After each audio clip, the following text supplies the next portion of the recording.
Literally a month after signing Jonas to a team-friendly 3-year, $30 million contract, there are already rumors of my Wizards already planning to trade the big man once he becomes eligible to be traded in December. And dude, the correct date that he's going to be eligible is December 15th. December 15th. Come December 15th, dude, he's going to be more readily available than your left hand. Jesus Christ, dude, yeah, that was horrible. I need Jesus. I need to be slapped for that one.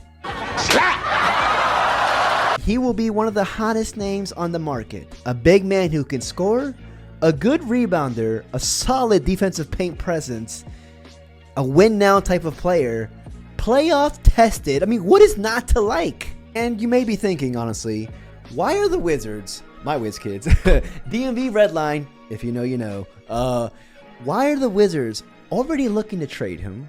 Why did the Wizards sign him to begin with? Why doesn't Alfonso Rose legally change his name to George Lopez Jr.? Like, seriously, dude, look at me. It's getting out of hand. In my scouting report, my player comparison is George Lopez. Like, I need to cut my hair because I can't, for the life of me, escape these accusations. But before I begin with the show, welcome to the Dirty Bucket. This is Alfonso Rose reporting. I'm a journalist, dude. If you enjoyed the video, please like and subscribe. I would truly appreciate it. Alright, let's get on with the video. So Jonas signed a 3-year, $30 million contract with the Wizards on July 6th. Many, including many of my esteemed respective journalists, believe that the Wizards and the big man only reached the deal because they expected a trade with a contender to occur before the February 6th NBA trade deadline. Last season, I mean, Jonas actually had a pretty solid season. He averaged 12.2 points, 8.8 rebounds for the Pelicans with the 55% from the field, 30% from the three, 78% from the free throw line. I mean, he did this all in 23 minutes per game. This skyscraper is a bucket getter. An efficient bucket getter. He does more in 23 minutes than I do in freaking 23 months. Like, he is that efficient. And mind you, he's had really good offensive seasons as of late. I mean, like, last year he averaged 14 points. The year before that, 17 points. And then 17 points again with the Grizzlies. I mean, he's been really solid as of late offensively. But here's a stat that I wanted to share with y'all. This man played 82 games last season. 82! In this current NBA climate, I mean, like, the government should freaking forbid him from paying taxes this year. At his age, that's an impressive feat, dude. Like, in today's climate, where freaking players sit out of games for sneezing too hard an hour before the game. Give me that. I want that type of player on my team. And here's also another beautiful stat. The lowest amount of games that Jonas has played since 2018 has been 62. He's been hovering around the 70 games played per season. He's currently 32 years old, but his game is based off of strength, honestly, and his, interior paint presence. A technically sound player, never was that really uber athletic player that relied on his athleticism. I can see his game translating onto like he's like 34 years old or something like that before he begins to like have like a rapid downfall. Jonas Valanciunas, Jonas Valanciunas, is that it? I can never say this name, dude. With this freaking monstrosity of a lisp that I've been cursed with, like I can't. I can say your last name. Why you can't say mine? Now the reports came out that the Wizards are already looking to trade him. I still feel like Jonas can be a very good contributor to the Wizards this upcoming season. I mean, signing Jonas moves our number 2 overall pick Alex Sarr to the preferred number 4 spot. Apparently he likes to play the number 4 and wants to play that position rather than the 5, but I'll get to that later. Or maybe I won't, dude. I don't know. And we're currently stuck with right now Richaun Holmes, Marvin Bagley Jr., Tristan Vukovic at the 5. We needed a center to hold down the position. And also, Jonas, over his career, he's had a very good offensive game. He's always, that's what he's known for. And he's going to be a good mentor to Alex Sarr, an experienced big man, something that we don't really have besides Richaun Holmes. And honestly, Alex Sarr could learn something from Jonas on the offensive side. He can learn a trick or two on the offensive side because Lord knows he needs it. So even though the Wizards are already looking to trade him, I truly believe that if he plays just like 4 months with the Wizards, I think he can have a very good impact on Alex Sarr and his future. And also not just Alex Sarr, the rookies, the young bucks on the team. When you have a rebuilding team, you need veterans on fleek, and Jonas fits that bill. But enough about the Wizards, dude. They're rebuilding, and hopefully rebuilding for only a couple more seasons. But, you know, they're going to be irrelevant for the next couple of years, dude. You know what I mean? And let's be honest. Jonas would rather play in freaking Venezuela than the Wizards for the rest of his career. So, yeah, it's true. I believe that this was a win-win for both sides because Jonas signing that contract secured him the last bag of his career. 3 years, $30 million, which is actually a very affordable, attainable contract. But he secured it because we all know how the market can dry up like that. And the Wizards get a potential trade asset, a trade asset, if no injuries happen, in the near future. So it's a win-win for both sides. But like I said earlier, Jonas would rather play for a contender. He's 32 years old, dude, and he's had a really respectable career. So with that in mind, there are now 3 teams currently the favorites to land Jonas Valanciunas in the upcoming trade deadline. The 3 favorites to land him: the Warriors, the Knicks, the Lakers. And to be honest, I expect that market to grow besides these 3 teams. Jonas is going to come into the Wizards offense this season, and he's probably going to be the 3rd scoring option on the team behind Jordan Poole and Kyle Kuzma. He could easily be averaging around 15 points per game. And come the trade deadline, if the Wizards trade Kuzma before the regular season starts, man, Jonas could be averaging 20 points per game. Or 18 points per game on a weak team. Seriously, somebody has to score, and I could definitely see Jonas taking more of a responsibility on the offensive side. But there are reports saying that the Warriors are going to be all in. I mean, not all in. I don't know if all in, dude. But they're going to be in on Jonas Valanciunas, especially if they miss out on Lauri Markkanen, which, to be honest, it kind of looks like they did. That ship has sailed. It has sunk. It has frozen up, dude. That ship is gone with. I think you'll...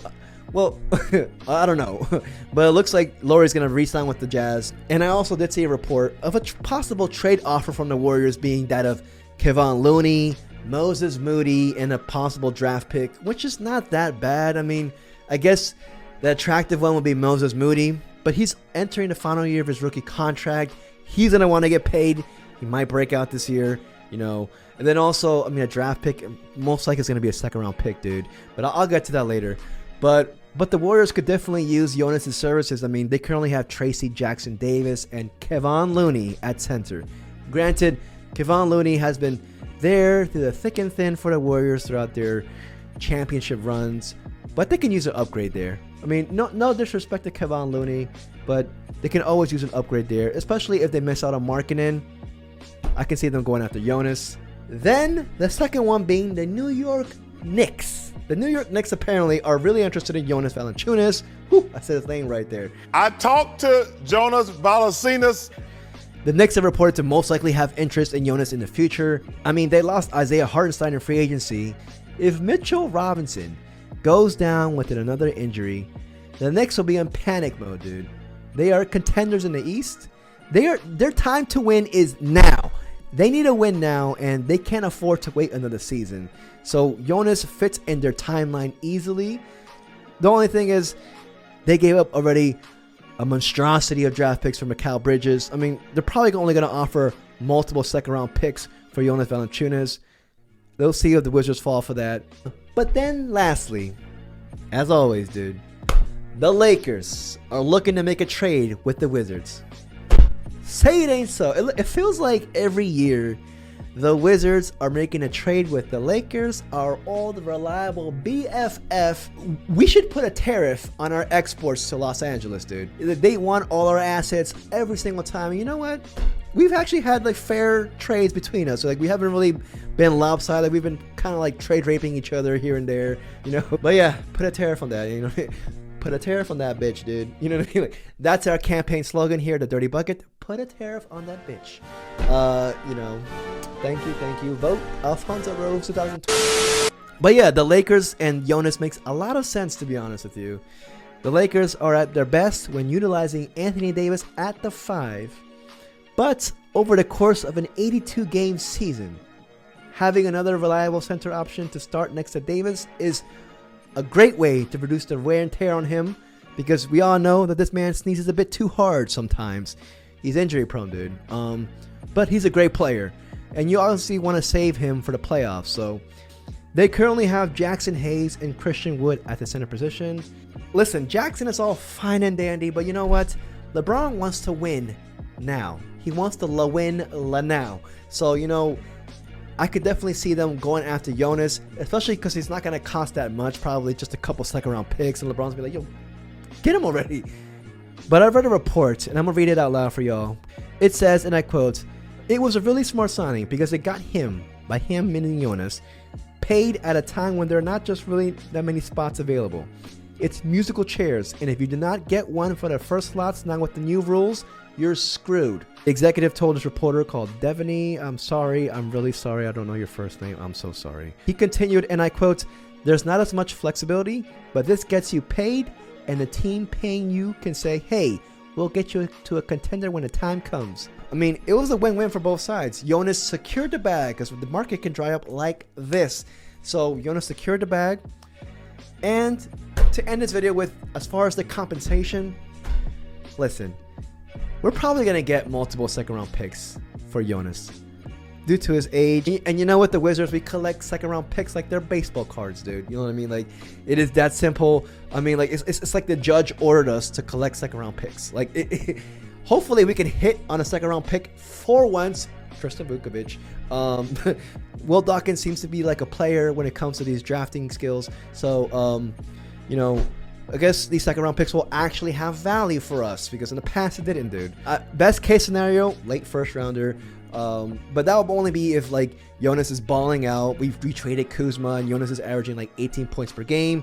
And a desperate team, when an injury happened to their team, they'll be willing to give up a late first-round pick. That'll be a home run. But I'm honestly expecting 3 or 4 second-round picks, probably 3, which is not that bad to begin with, you know what I mean? But yeah, let me know what you guys think. Quick little video on Jonas, because this news came out. Not that many news going around in the NBA, dude. I'm dying over here. You know what I mean? I actually was going to cover the Olympics, but then I saw that the Olympics are blocking these videos faster than Earl Boykins got blocked in 2004. Like, it is insane. I don't understand why they're blocking videos. I can't use these highlights. Like, it was a pain. But yeah, let me know what you guys think. Is Jonas going to be traded, and which team he could be traded to?